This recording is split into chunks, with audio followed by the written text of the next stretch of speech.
Welcome to this webinar of the Jerusalem Press Club, JPC, another one in the series Israel Alive and Kicking.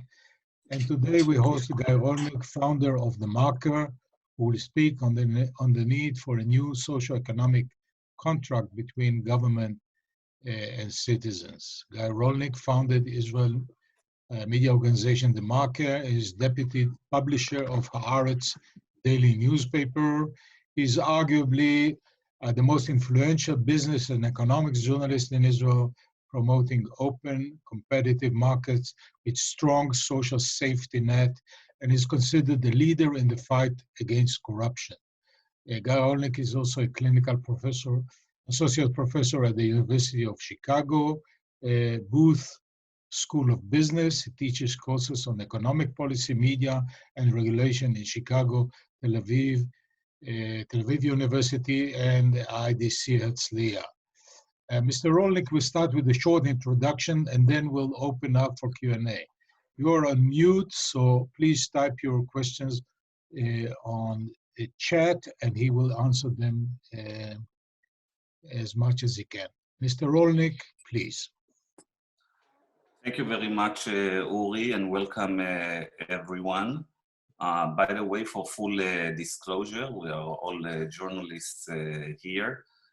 This is not the real background, okay, that I have here, and I can change it. It's a virtual background, the one I now use when I teach my Chicago students. So you see you see Hyde Park, Chicago behind.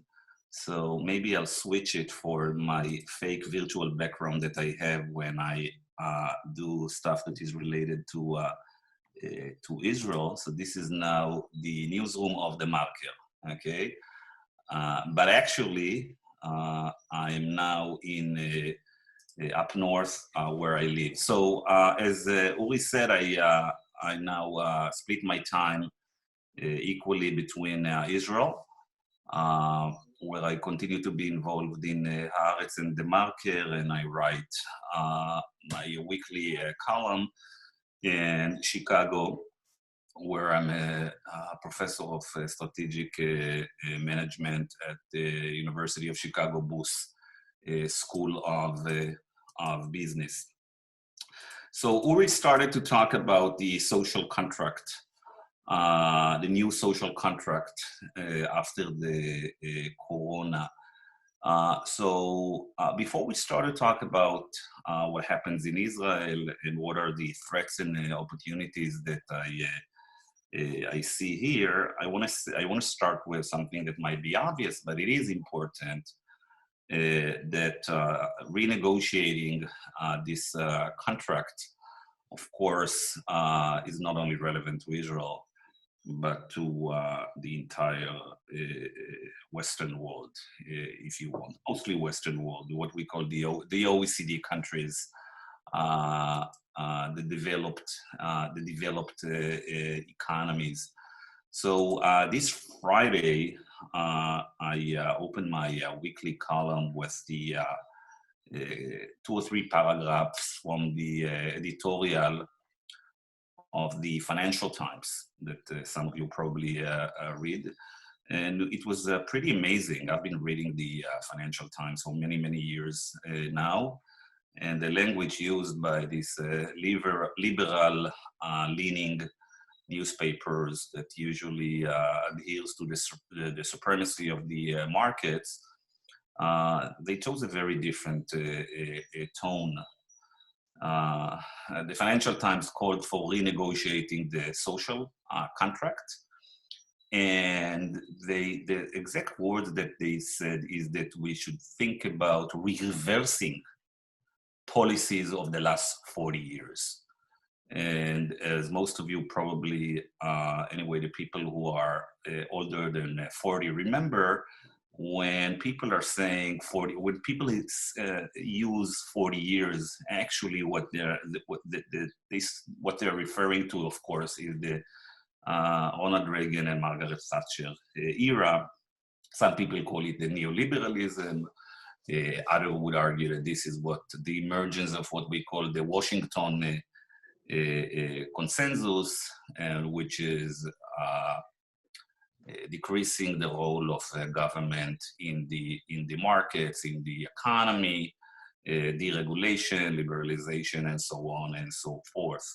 So the Financial Times, which is the important thing to think about it as journalists, we all know it, is that in some extent we all, you know, news outlets suffer from a lot of biases, and you can there are at least 5 or 6 common biases of news outlets. One of the most important one, of course, is our audience bias.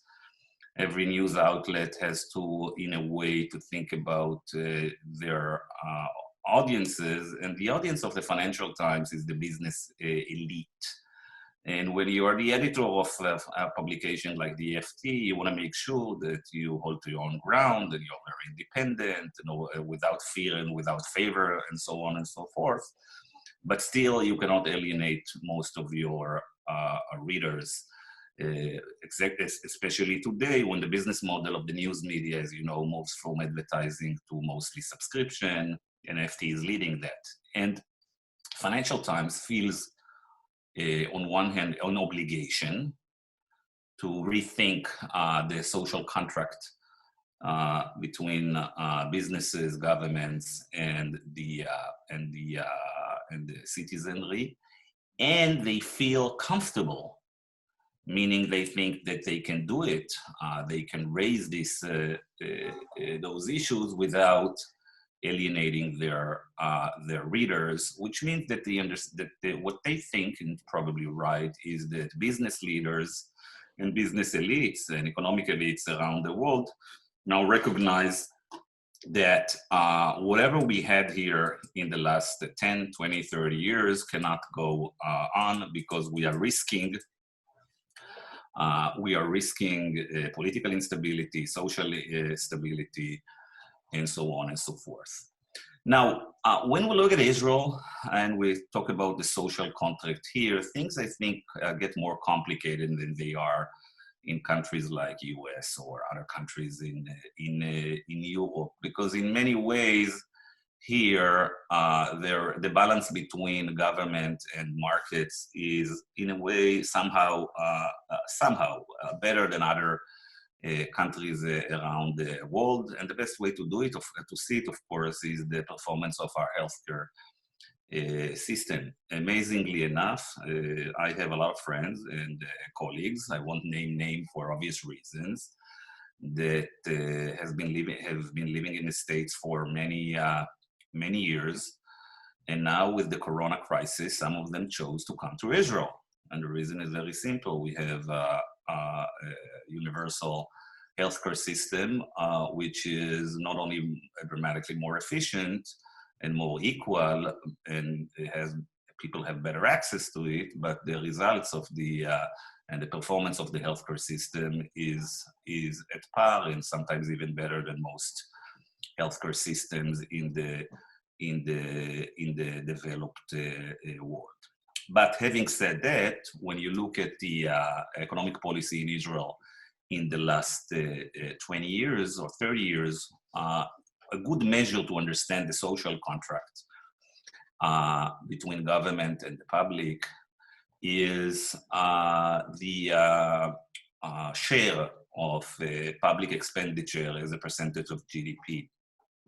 So when you go back to the end of the 70s and the beginning of the 80s, when Israel was struggling and we had the hyperinflation and we had the collapse of the financial system and the banking system and so on, the share of the public, and we had very high security and defense expenditure, the share of the public expenditures as GDP was 60, 70, and in the peak it reached even 80%.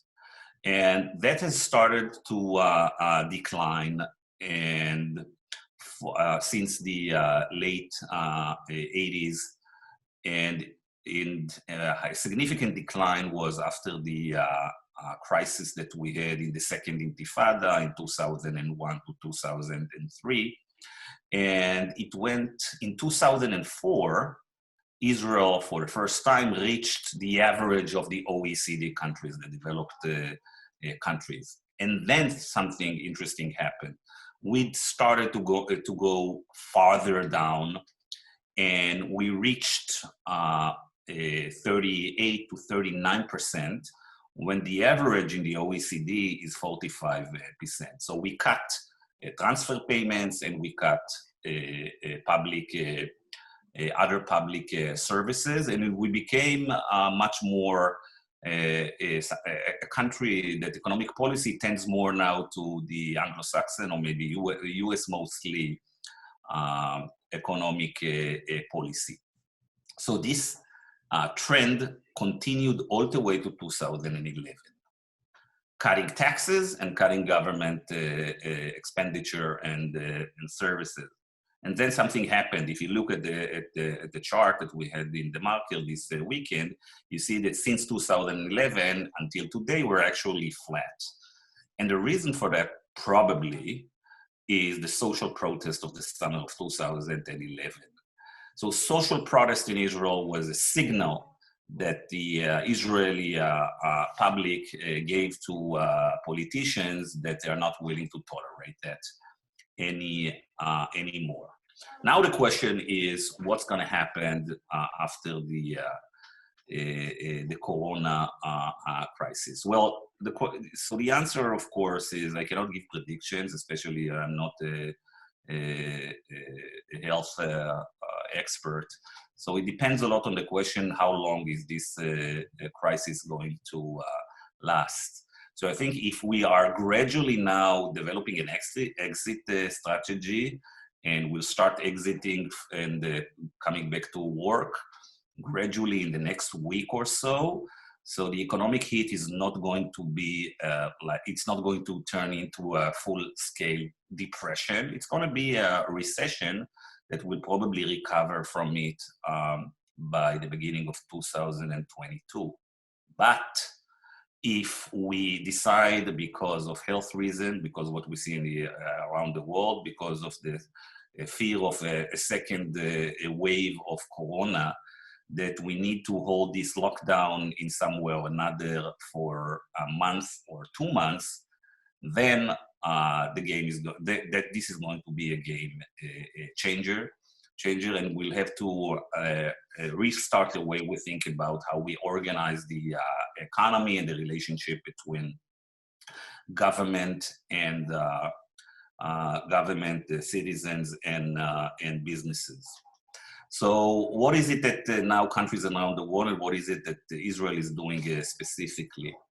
So here is the situation. So when it comes to helping employees, usually the most mainstream economic policy and mechanism is with unemployment pay, which is pretty easy. And this is a mechanism that is very easy to install. We have a system in place. We know exactly how we do it, and the decision are for how many months are we going to pay it, what percentage of wage, what is going to be the cap.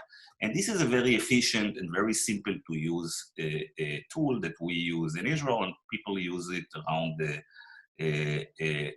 the world. But the question is, what do we do with businesses? So we have probably hundreds of thousands of small and medium businesses in Israel that are struggling. Some of them are already underwater. Some of them are going to go bankrupt if they haven't gone bankrupt yet. And this is much more complicated in how to assist the business sector. And this is where we have the main threat or the challenge. And the threat of the challenge has to do with the fact that when it comes to businesses, it's very easy to inject money and to bail out businesses the bigger they are. Okay, they employ a lot of people. You write a check, whether it's an airline or an hotel business or whatever.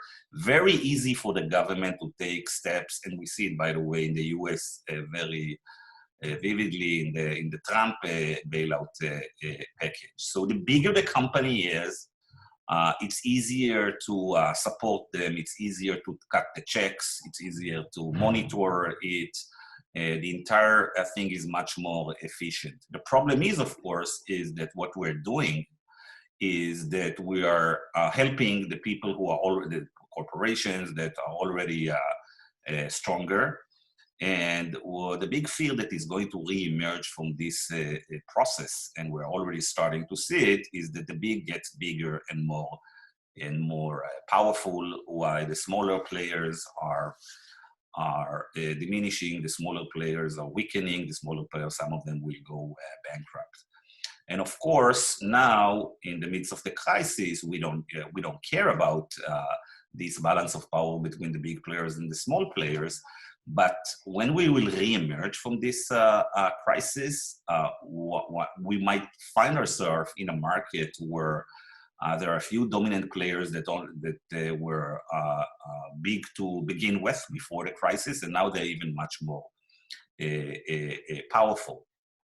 So what do we need to do? It's easier said than done. An example that I would give is to what was done in the late 30s and the beginning of, and actually in the 40s in the US, in the New Deal era. We all know about the New Deal, about the development of a much tighter social safety nets in the US. There is the strong regulatory agencies and so on.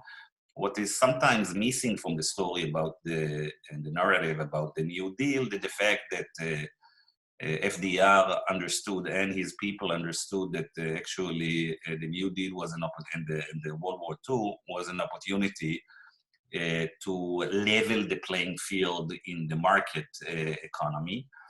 And they doubled and tripled and quadrupled their efforts in making sure that business players are not consolidating and getting more and more economic power and political power. And actually the enforcement of antitrust in the anti-monopoly and more competition in the US, in the New Deal area, increased dramatically. And it's not really, you cannot easily say that there is a correlation, that there is causation here, but definitely there is a correlation. When you look at the efforts to go after monopolies and other businesses that get a lot of economic power and political power in the late 30s, 40s, and it continued, by the way, after FDR into the 50s and the 60s. So when you draw this chart of those efforts and you look at the charts of inequality in the United States, actually you see a strong correlation. The more that we were pro-competition and we went after the biggest businesses and we didn't let them to consolidate political power, the more equal was the society. Some people would argue, that's an historical argument, that after World War II, there was the real golden age of liberalism, of market, liberal democracies was in the 50s and the 60s. And this was the period of time where government, the balance of power between governments and businesses was tilted more to the government and less to the big business and their lobbies, as is the case today in most Western economies. As for Israel, talk about social contract, you probably might have questions for that. I'm not sure that I have the answers, is that especially in the last 2 weeks, re-emerged, it's always there, but now it has re-emerged, the relationship with the Ultraorthodox and the rest of the societies. Some Israelis are willing to tolerate, the habits and the customs and the behavior of the Ultra-Orthodox, as long as they don't interfere too much with their life. But here we have a case of a classic case, what economists call negative externalities, is that actually The fact that the ultra-Orthodox were late to adopt all the measures that were, and to comply with all the healthcare measures that were taken by the government might have a huge negative externalities to the entire population. We might be in a different situation today if we didn't have so much contagion in the ultra-Orthodox society. If the ultra-Orthodox society won't comply now very stringently with the healthcare rules, they might be risking that after the situation, that after the corona crisis, the coalition against the ultra-Orthodox might be stronger than ever, because if people feel that there was an extra month of quarantine because of the high contagion in Bnei Brak and Jerusalem, people might be very resentful for a long time. I'm happy to take any questions from you or any of you. Thank you. So there's a question from Daniel Blumenthal. You're hoping that this crisis will open an opportunity to change the social contract. How will it affect the wave of populism and nationalism, with the examples of Trump, Hungary, Poland, even Israel with Bibi, India? How will this affect the change? Well, unfortunately, this is a very good question, of course, and I'm not sure that I have the answer. You know, I sometimes say this is like a caricature and very exaggerated. But when we look at the times of crisis and depression, if we look at the history, sometimes we are at a fork at the road. And the fork at the road, some people might say is, in this crisis, do we go towards nationalism or fascism? Or do we go towards social democracy? And I'm not sure that where we are heading and where the other countries are heading. Before we had the corona crisis, definitely in many countries around the world, including the US is the best example, the economic policy and politics was going into the nationalism and not towards social democracy. We've seen the failure of Bernie Sanders to clinch the nomination in the Democratic Party, and we see that now Donald Trump is consolidated his power, and like Netanyahu, he's just getting more. His approval rate is going up. Having said that, first of all, you know, I would be happy to take questions. The way you framed the discussion today is talk about social contract, but we could have had just the last 20 minutes me talking about the threats to our democratic institution in Israel, which is a very important subject and getting more and more important by the day. So I don't think that even if nationalism, and I even say, you know, even then, if the encroachment of democratic institution will continue as it was right before the corona crisis, the attacks on the prosecution, the attacks on the Supreme Court, and so on and so forth, even if this trend will continue, I don't think that it will be accompanied by also right-wing economic policy. I think that the government expenditures are going to go up. I think we'll see more investment in social contracts, in social safety nets.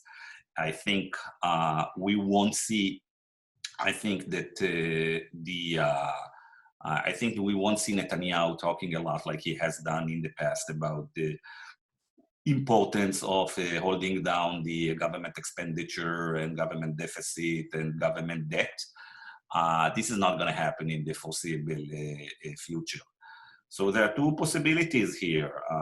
One is that we are going to have continued nationalism with attack on democratic institutions with a more left-wing economic policy, or, and it depends on politics, if we might see some, this is the ideal scenario, that we'll see that after forming a government, we will see some hudna, we'll see some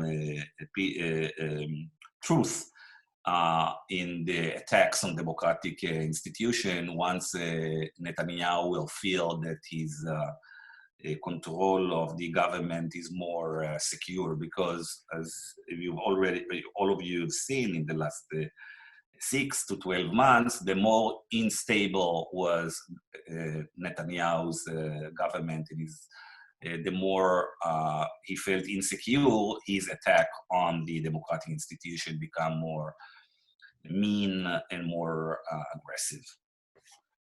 There's a question from Hannah Feugel about, you mentioned the ultra-Orthodox. Do you think we can go on forever with them not contributing to the labor force? You know, I'll answer. Even before the corona crisis, and for years, my boilerplate answer for that question was that long-term trends of when you look at the labor force participation, we see that first of all, the Haredi, the ultra-Orthodox women are increasing their labor force participation all the time, and in the men is only like 50%, but it was gradually growing. Funnily enough, when the attacks on the ultra-Orthodox, if you look at the chart and you see when there are more attacks on the ultra-Orthodox society by politicians and the news medias and so on, sometimes the reaction is the reverse. Their religious leaders are able more to control them, and actually, and we see flattening or decline in the labor force, participation. So I don't think that it is super alarming. It's like a clear and present danger, their labor force participation. And of course, I do not belong to the camp that think that they must go to the army, because I think that the army has too many people already, too many recruits already. But what we do see, what the threat posed by the ultra-Orthodox way of life, we see now very evidently, and this is that we in Israel we have a social safety net, specifically in education and in healthcare. Healthcare is the most expensive, and it's growing very fast in Israel and all over the world. Okay. So our ability to finance that healthcare for 1 million, and in 20 years, I don't know, 1 million and enough ultra-Orthodox people without them more participating in the workforce, that will be very, very challenging. The problem here, the big problem here, is the government expenditure of the healthcare system that is taking a toll on our economy. We are ready to wrap up, so I'll put together a few questions. One of them is, can you mention in headlines what the change will be? I mean, toward the new social contract, and specifically if there will be more investment in health, and especially in the hospitals. And the last question, do you think that the solvency of Bituach Leumi is in danger? The solvency of the Bituach Leumi is not, to look at Bituach Leumi as a separate thing. That the question is, do we have a solvency? Do we have a solvency of the government, or do we have a solvency of the economy? I didn't mention the obvious but Israel, we talked about government expenditure as a percentage of GDP. Israel is in a very good financial position today. Debt to GDP in Israel is lower than the average OECD. We have a surplus in our current account now for more than 10 years, and we have huge foreign exchange reserves. So actually, unlike what some people say in terms of the leeway that we have, the flexibility we have in the fiscal policy is pretty good today. So the question of Bituach Leumi is not a question of solvency. It's a question, once the economy is solvent, the question is not of solvency, the question is of political decisions. How much money do you want the treasury to, what taxes do you want to tax people in terms of social security, and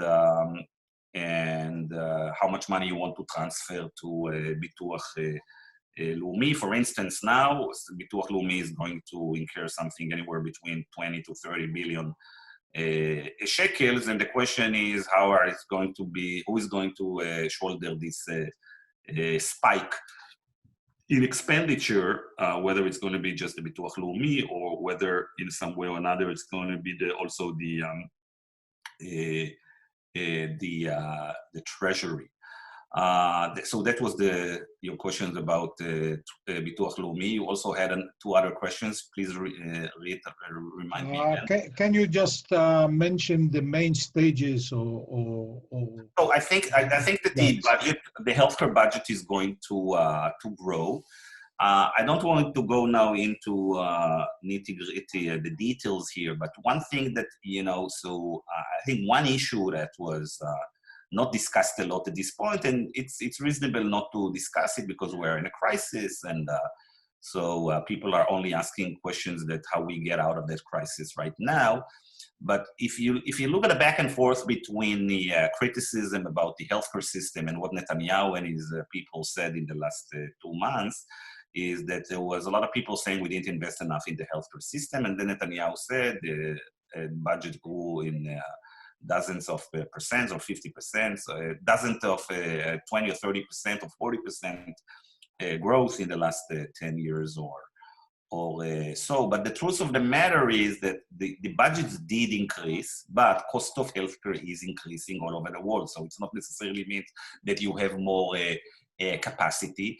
And you also very politically incorrect to mention, but these are the facts, is that large percentage of the growth in the healthcare budget in the last 15 years has gone to increase in salaries of physicians, mostly of physicians. And actually, if you Google later after this talk, you will see that the average compensation for physician in Israel compared to the OECD, countries like UK, Sweden, Germany, France, actually, we are at the top. So we pay nicely to our physicians, and the salaries of physicians in Israel average, of course, grew quite dramatically in the last 10 for 15 years. And now I think we have two challenges here. One, now we need to understand that we need more reserve in the system, or more ICUs, and so on, and in other places where we have the bottleneck. And the other thing is that we don't have enough new physicians coming out of the medical schools every year. As some of you know, it's extremely difficult to get into medical school in Israel. The GMAT score is to get into medical school is very, very high, and a lot of people have to go abroad. This has to do with the power of the guilds of physicians in Israel and other powerful players in the market. And one thing that might, if we have an investigation committee looking at the healthcare in Israel, this is an issue that might surface at big point, is how do we increase the capacity of the healthcare system in Israel? I love to hear that, because our granddaughter is, after finishing her army service, wants to be a doctor. Guy Rolnik, thank you very much for interesting talk, and thank you guys for being with us. Stay tuned to our next webinar. Thank you all. Thank you. Thank you.